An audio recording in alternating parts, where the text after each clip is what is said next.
시편 71편 말씀은 인생 속에서 어려움을 겪고 있는 시편 기자가 하나님 앞에 구원을 호소하는 내용이 기록되어 있습니다.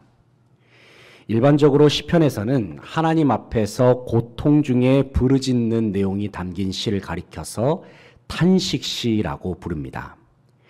우리가 탄식시로 분류된 시를 읽어보면은 그 분위기가 매우 심각하고 또 절박하다는 사실을 알 수 있습니다. 하지만 오늘 함께 읽은 시편 71편은 탄식시라고 부르기는 어렵습니다. 물론 시편 71편에는 하나님 앞에 부르짖으면서 도움을 요청하는 표현이 등장하기는 합니다. 그러나 우리는 71편을 읽어 내려갈 때에는 일반적인 탄식시와는 다른 분위기를 느낄 수 있습니다. 왜냐하면 71편의 주요 내용은 고통 중에 부르짖는 내용이기보다는 하나님께 대한 신뢰와 찬양이 전체적인 핵심을 이루고 있기 때문입니다. 본문에 기록된 내용들을 미루어 볼 때에 우리는 시편 기자가 원수들로부터 큰 고난을 겪고 있다는 사실을 알 수 있습니다. 우리가 지난번에 살펴본 71편의 전반부를 보게 되면 원수들은 시편 기자의 목숨을 위협합니다. 또 온갖 모욕적인 말들로 시편 기자를 공격합니다. 그런데 놀라운 사실은 시편 기자는 이와 같은 힘들고 어려운 상황 속에서도 의연하고도 담대한 모습을 보여줍니다. 흔들리지 않는 믿음을 보여주고 있습니다. 이러한 믿음의 모습이 시편 기자에게 가능했던 이유가 무엇일까요? 왜냐하면 그는 지나온 인생 속에서 많은 시련과 아픔을 겪는 중에도 하나님의 구원을 지속적으로 경험해 왔기 때문입니다. 어려움 중에 하나님을 만나고 나니 그의 믿음은 이전보다 더욱 성장했습니다. 어려움 중에 하나님의 도움을 체험하고 나니 그의 마음은 더욱 담대해졌습니다. 그리고 어려움 중에 하나님의 구원을 경험하고 나니 그의 마음은 감사와 감격으로 가득했습니다. 그래서 시편 기자는 본문 14절에서 이렇게 고백합니다. 14절 말씀 같이 한번 읽어보겠습니다. 14절 시작. 나는 항상 소망을 품고 주를 더욱 찬송하리이다. 아멘. 나는 항상 소망을 품고, 이 말씀과 같이 시편 기자가 인생의 위기와 고난 속에서도 소망을 품을 수 있었던 그 이유가 무엇입니까? 왜냐하면 그는 자신의 지나온 인생 속에서 하나님께서 나를 포기하지 않으셨고 하나님께서 나를 지키시고 계셨으며 하나님께서 내 인생을 인도하셨다는 사실을 잘 알고 있었기 때문입니다. 그래서 시편 기자는 14절의 하반절에서 이렇게 고백합니다. 주를 더욱 찬송하리이다. 더욱 찬송하리이다. 이 말씀이 의미하는 바가 무엇입니까? 이전보다 더 뜨겁게 하나님을 찬양하겠다는 고백입니다. 이전보다 더 기쁨으로 하나님을 찬양하겠다는 고백입니다. 그리고 이전보다 더 충만하게, 더 힘차게, 더 감사하면서 하나님을 찬양하겠다는 고백입니다. 사랑하는 성도 여러분, 우리의 삶도 마찬가지로 하나님의 은혜를 경험하고 하나님의 구원하심과 도우심을 경험하게 되면 우리는 이전보다 더 하나님을 예배할 수밖에 없습니다. 이전보다 더 하나님을 찬양할 수밖에 없습니다. 바로 이러한 은혜가 이 시간 저와 여러분 가운데 더욱 충만하기를 간절히 바라고 소망합니다. 오늘 본 말씀에서 시편 기자는 자기 자신이 인생 속에서 더욱 찬송하고 예배해야 할 하나님이 어떤 분이신지 고백하고 있습니다. 이 시간 시편 기자의 고백을 통해서 우리가 더욱 찬송해야 할 하나님, 우리가 더욱 예배해야 할 하나님이 어떤 분이신지 말씀을 중심으로 함께 생각해 보기를 원합니다. 첫째는 포기하지 않으시는 하나님을 더욱 찬송해야 합니다. 하나님은 포기하지 않으시는 하나님이십니다. 18절 말씀 같이 한번 읽어보겠습니다. 18절 시작. 하나님이여 내가 늙어 백발이 될 때에도 나를 버리지 마시며 내가 주의 힘을 후대에 전하고 주의 능력을 장래의 모든 사람에게 전하기까지 나를 버리지 마소서. 아멘. 18절을 보면 하나님이여 내가 늙어 백발이 될 때에도 나를 버리지 마시며 말씀합니다. 18절에서 시편 기자는 하나님 앞에 기도하면서 자신이 노년이 되었을 때에 나를 버리지 말아 주십시오라고 간구하고 있습니다. 이 표현을 가만히 들여다볼 때에 우리는 이렇게 생각할 수도 있습니다. 혹시 시편 기자가 자신이 노년이 되었을 때에 하나님께서 나를 버리실까 봐 두려워하고 있는가? 이렇게 생각할 수도 있을 것입니다. 하나님께서 나를 버리실까 봐 지금 불안해하고 초조해하고 있어서 이런 고백을 한 것일까? 우리가 이렇게 생각할 수도 있지만 시편 기자의 고백은 단순히 하나님께서 나를 버리시면 어떡하지라는 걱정스러운 마음에서 드리는 고백이 아닙니다. 왜냐하면 시편 71편 본문 전체에 흐르는 분위기는 하나님을 향한 신뢰로 가득 차 있기 때문입니다. 그렇다면 시편 기자가 오랜 세월 동안 하나님을 신뢰하고 또 의지할 수 있었던 이유가 무엇입니까? 왜냐하면 그에게는 자신이 어린 시절부터 귀로 들어왔고 마음으로 들어왔던 하나님의 말씀이 그의 중심에 자리 잡고 있었기 때문입니다. 17절 말씀을 함께 읽어보겠습니다. 17절 시작. 하나님이여 나를 어려서부터 교훈하셨으므로 내가 지금까지 주의 기이한 일들을 전하였나이다. 아멘. 17절을 보면 하나님이여 나를 어려서부터 교훈하였으므로 말씀합니다. 이 말씀은 시편 기자가 어린 시절부터 가정에서 신앙 교육을 받으면서 자라왔다는 사실을 알 수 있는 부분입니다. 그런데 놀라운 사실은 어린 시절부터 들어왔던 하나님의 말씀이 어느 순간부터 그의 중심에 자리 잡았습니다. 그래서 그 말씀, 그의 마음 가운데 자리 잡은 하나님의 말씀이 하나님을 향한 믿음을 탄생시켰습니다. 믿음은 무엇에서부터 나타납니까? 믿음은 들음에서 생겨나죠. 그래서 그의 마음 가운데 하나님의 말씀으로 말미암는 믿음이 자리 잡게 되었습니다. 그리고 하나님의 말씀으로 말미암는 믿음이 언제부턴가 그의 삶 전체를 감쌈으로 인해서 시편 기자는 어떠한 시련과 어려움에도 쉽게 흔들리지 않는 신앙인으로 성장할 수 있었습니다. 시편 기자에게는 어린 시절에 경험했던 하나님이 자신의 인생 전체에 함께 하실 것이라는 믿음이 있었습니다. 이러한 믿음은 인생의 마지막 시기라 할 수 있는 노년의 시기까지도 지속되었습니다. 더 나아가서 그의 중심에 있는 믿음은 그의 삶 전체를 영원하신 하나님 나라로 인도하는 믿음이 되었습니다. 그렇기 때문에 시편 기자는 어떠한 인생의 고난과 시련 속에서도 포기할 이유가 전혀 없었습니다. 왜냐하면 하나님께서는 자기 백성을 영원토록 결단코 포기하지 않으셔서 결국에는 영원한 하나님 나라로 인도하시는 분이시기 때문입니다. 사랑하는 성도 여러분, 주님이 여러분을 결단코 포기하지 않으십니다. 영원히 포기하지 않으십니다. 이 사실을 굳게 믿으면서 어떤 상황 속에서도 더욱 주님을 찬송하고 더욱 주님을 예배하는 성도들 다 되시기를 소망합니다. 둘째는 위로하시는 하나님을 더욱 찬송해야 합니다. 21절 말씀을 함께 읽겠습니다. 21절 시작. 나를 더욱 창대하게 하시고 돌이키사 나를 위로하소서. 아멘. 21절의 하반절을 보면 시편 기자는 하나님께 나를 위로하소서 간구합니다. 이처럼 시편 기자가 하나님 앞에 위로를 구할 수 있는 이유가 무엇입니까?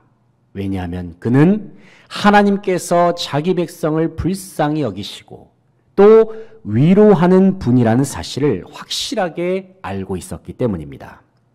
19절 말씀을 보면은 시편 기자는 주의 의가 또한 지극히 높으시니이다 말씀합니다. 여기서 시편 기자가 말하는 주의 의, 하나님의 의는 하나님께서 가지고 계신 성품 중에 하나를 의미합니다. 특별히 본문에 언급된 주의 의는 하나님의 의로우신 성품을 의미합니다.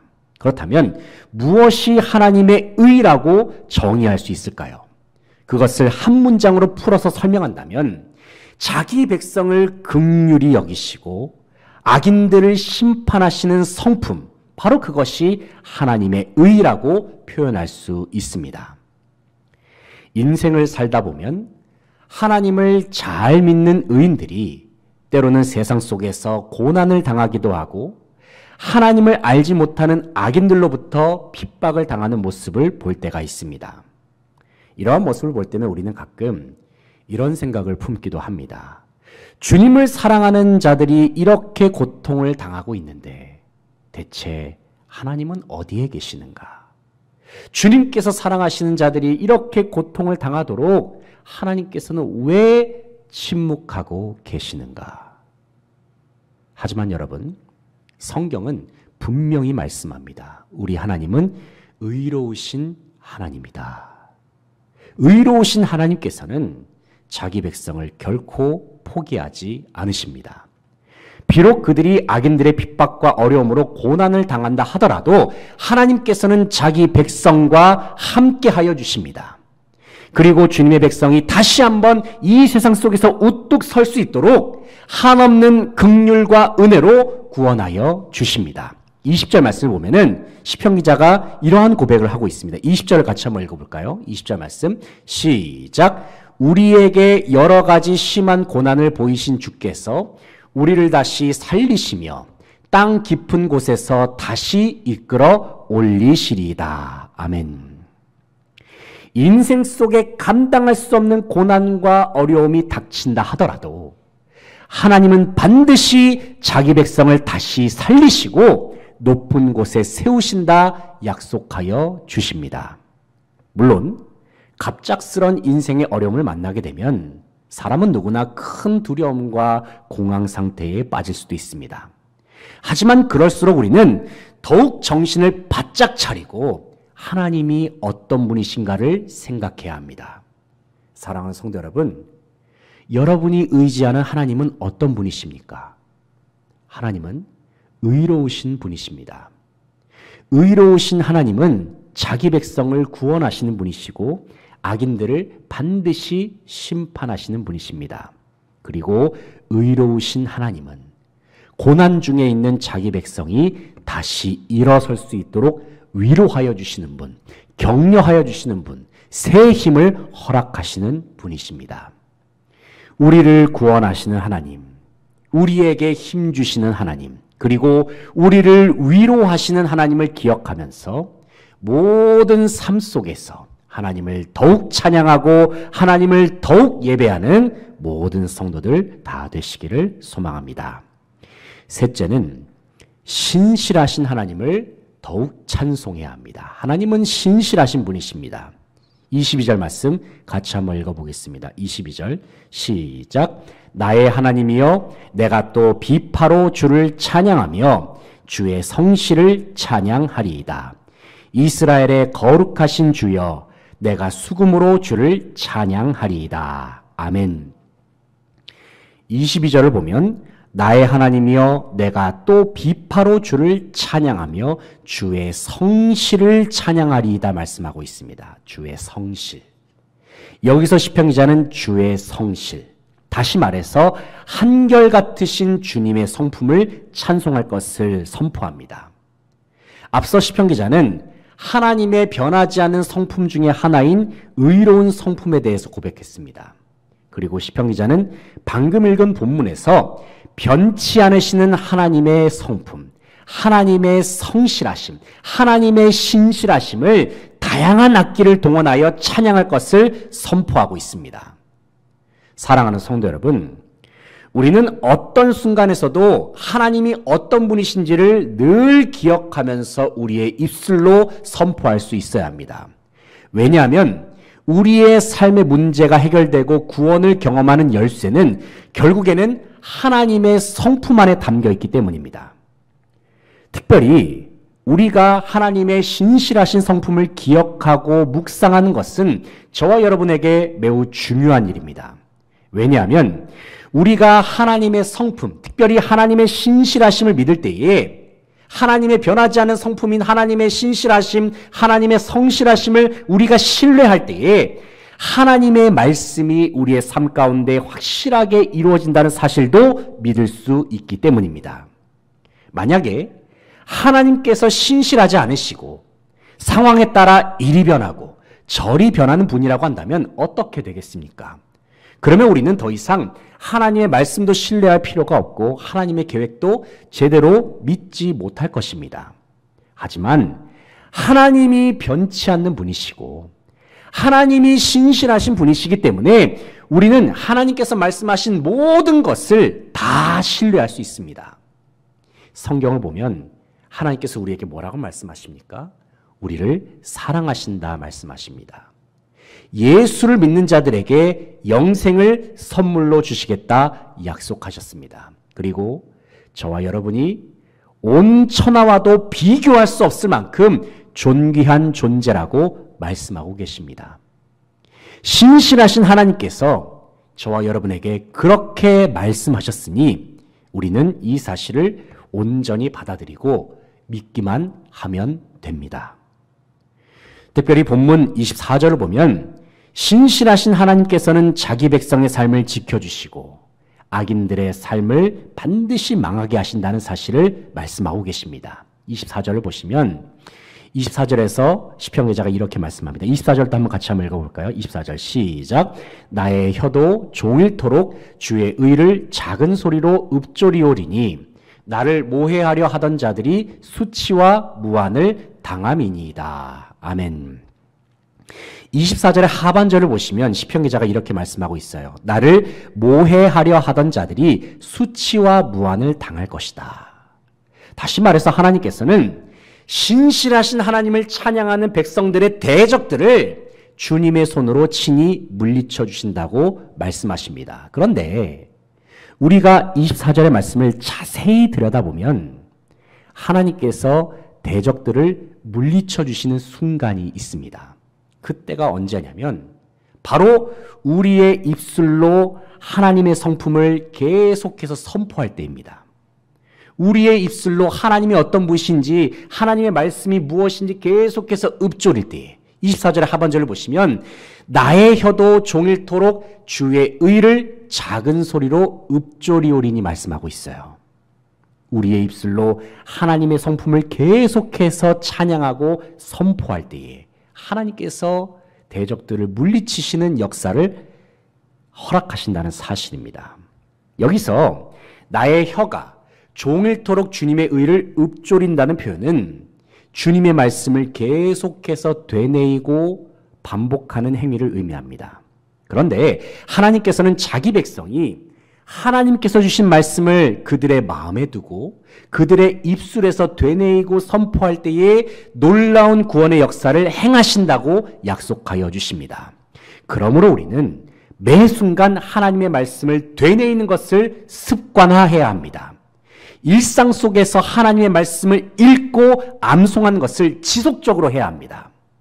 우리가 간증을 듣다 보면은 여러 가지 문제에 빠진 많은 사람들이 사업의 부도를 경험했거나 인생의 실패를 경험한 사람들이 하나님의 말씀을 읽는 중에 인생의 실패가 극복이 되는 그러한 간증들을 많이 하는 것을 우리가 보게 되지 않습니까? 하나님의 말씀을 우리의 입술에 두고 하나님의 말씀을 우리의 마음에 둘 때에 우리의 삶의 문제가 해결되는 역사, 우리의 삶 속에 구원의 역사가 임한다는 사실을 우리는 실제적으로 경험할 수가 있습니다. 일상 속에서 하나님의 말씀을 읽고 암송하는 것을 우리는 지속적으로 해야 합니다. 특별히 찬송은 곡조가 있는 하나님의 말씀이죠. 찬양은 곡조가 있는 하나님의 말씀입니다. 우리는 찬양을 통해서든 성경 암송을 통해서든 또 하나님의 말씀 우리가 읽는 것을 통해서든 언제 어느 때나 우리의 마음과 입술에서 하나님의 말씀이 끊이질 않게 해야 합니다. 왜냐하면 신실하신 하나님께서는 말씀이 있는 곳에 역사하시기 때문입니다. 말씀이 있는 곳에 놀라운 능력을 행하시고 말씀이 있는 곳에 큰 구원을 행하시기 때문입니다. 말씀대로 행하시고 말씀대로 역사하시는 신실하신 하나님. 하나님은 하나님의 말씀을 반드시 이루시는 신실하신 하나님이십니다. 신실하신 하나님을 기억하면서 신실하신 하나님을 더욱 찬송하고 더욱 예배하며 나아가는 모든 성도들 다 되시기를 간절히 바라고 소망합니다. 이제 말씀을 정리하겠습니다. 사랑하는 성도 여러분, 힘들고 어려운 인생 속에서 하나님을 기억하고 변치 않는 주님의 성품을 기억할 수 있는 저와 여러분 되시기를 소망합니다. 우리를 포기하지 않으시는 하나님, 우리를 위로하시는 하나님, 그리고 신실하신 하나님을 날마다 기억함으로 인하여 주님을 더욱 찬송하고 주님을 더욱 예배하며 나가는 저와 여러분의 복된 삶, 복된 한 해가 되시기를 간절히 바라고 소망합니다. 함께 기도하시겠습니다.